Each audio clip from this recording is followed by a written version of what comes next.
UOP Russell is a leader in helping gas processors maximize the value of natural gas assets. It does this through the design and fabrication of modular processing plants that remove contaminants from gas and recover valuable natural gas liquids. One of UOP Russell's key advantages is its modular design and fabrication approach, allowing for quick construction and superior quality control.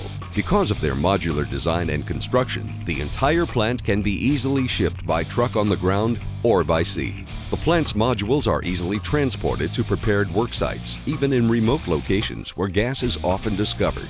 Plant equipment arrives ready to install using simple construction equipment. Modules fit together easily and efficiently, significantly reducing project time and expense. This allows the gas customer to more quickly begin processing gas and earning revenue. The entire gas processing plant is assembled as much as 6 months faster than competitive offerings, which means the customer can produce revenue more quickly.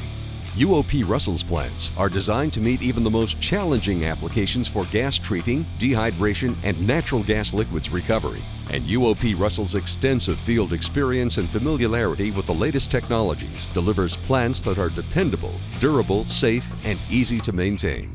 Let's examine the UOP Russell modular plant offering by component. To maximize NGL recovery, plant inlet gas may first require acid gas contaminant removal. To reach low acid gas levels, an amine system is utilized to meet all process requirements. The inlet gas is introduced to the bottom of the amine adsorber and travels up countercurrently, contacting the amine solvent, which is introduced at the top of the adsorber. At the top of the adsorber, the contaminants are sufficiently removed to undergo further processing.